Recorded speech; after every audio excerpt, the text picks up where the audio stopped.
not all of them are willing to accept those services.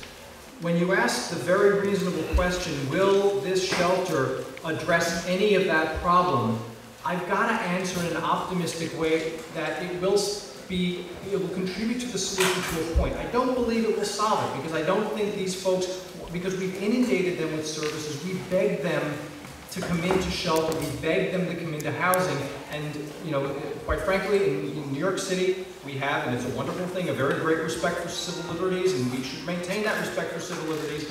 I cannot, as a city official responsible for street homelessness in New York City, remove people involuntarily and put them into a facility. I don't have that power, and I shouldn't have that power. That would be a violation of their civil liberties. However, what we do try to do is inundate them with services and try every possible way, open every door we have access to for those folks to come indoors. And we have, as I said, been successful with a couple of dozen. We've gotten them to come indoors. We've even gotten some of them to go into alcohol treatment. We've gotten some of them to return to their home countries where they had family. We've been successful with some of those folks. It is my hope, and again, I acknowledge I'm being somewhat optimistic here, that these folks have real roots. This may not be, from your perspective, a positive thing, but they have real roots in this community. They're attached here. Many of the street homeless people throughout New York City are willing to enter into programs in various places in the city. But this is a very unusual group of men, and they're mostly men, there are some women, but mostly men. They are very, very attached to this community. And so it's my hope that a homeless shelter that is in proximity to where they're attached to will encourage some of them to come indoors. I would be lying to you. What? Outside. Jennifer.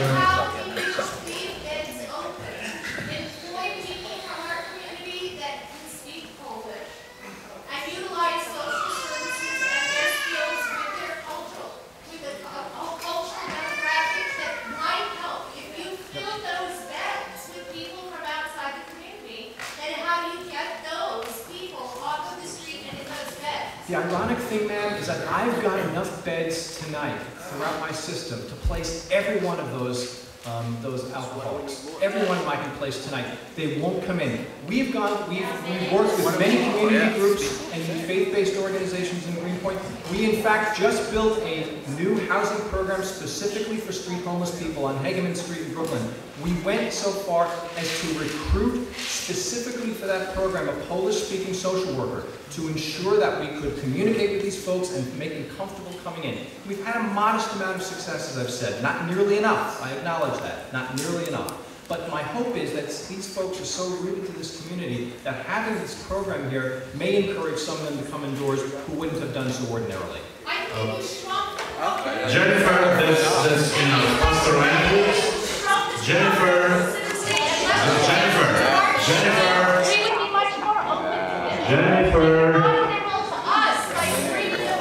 Pastor Ryan? Pastor?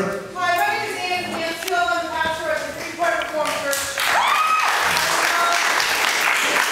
About 3 years ago, our church received a small amount of money with a challenge to make it benefit the whole community. And so we did a walk around the neighborhood, and we really investigated what was going on and what the neighborhood was missing. And for a neighborhood that had approximately a 35% poverty rate, we had no soup kitchen and no food pantry. And ours is a church that, when I started as a pastor, had 8 people. So a group of about 30 people by that time started a soup kitchen and food pantry. Now, I come to speak about, I'm really going to speak about issues of hunger. And there are differences between hunger and homelessness, but there's a very small overlap. So I can assure you all that if there's anybody who knows the majority of homeless people, it would be me. If you would ever like to have a name with a face, if you'd like to actually know where they sleep, if you want whatever gossip is going on amongst them, come and see me. I live above the church, and so I am right in the thick of interacting with a very difficult, idiosyncratic, by which I mean unique to Greenpoint population. Now, we have 3 different groups of homeless people within Greenpoint. There's the new folks who are coming in because we're hip and cool. They tend to be heroin users. They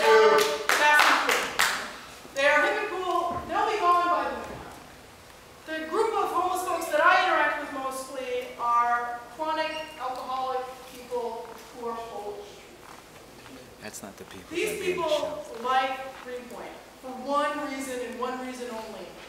They can speak Polish and they have people who understand their culture. It does not make much sense to have the Protestant church, with everyone who speaks English, doing the majority of work with the Polish alcoholic population. But nobody else was doing it. About a year ago, we started working with the Street to Home program. And you are to be commended for having one of the best street outreach workers, who was Jim Stokes-Buckle. He was so good that unfortunately he got promoted about 4 months ago. Up until that time, Jim had managed, virtually single-handedly, not speaking Polish, bringing in random translators to try to help him. He got 14 people off the street, which is actually a monumental effort with this group of people. Because they're not people who are easy to work with. They don't want to go to the shelter. They don't want to go to Hagman. They don't want to go to the Jamaica Y, wherever we might go. They want to stay in Greenpoint. And Jim actually did a great job. But since he's been promoted, we haven't had an outreach worker here. And so unfortunately, I think that you're getting the brunt of a community's disappointment and anger and frustration with a problem that is so big that no individual, no entity, no group can actually solve unless we can figure out a way to come together. And we're not going to be able to do that unless we can engage with the Polish community. And I'm really sorry that I'm like the WASPy girl from the Midwest. Like, I know nothing about Polish culture. I only landed here because it was the only church that would actually call me. Which really also shows how desperate things were in Greenpoint 7 years ago, okay? So we need some really serious attention from DHS. And I know that we're getting more attention lately, but we need about 10 times the attention. And I know that our population is difficult, not just the homeless people, but particularly the homeowners who can be very difficult. But we really need your help. And so if I were going to suggest anything, it would be to figure out a way to deal with the situation that we currently have, and then come back in a year or two, say, look, we really focused on Greenpoint. We've increased the quality of life to the point at which we're ready to show you we can do something on a larger scale. Because we just don't have the facts about Help USA. They haven't shown up. It's a lot of speculation and innuendo. Who knows? Maybe these folks start homeless shelters and they employ 50 police officers. Pastor, we really need a question. Yeah, please. Please.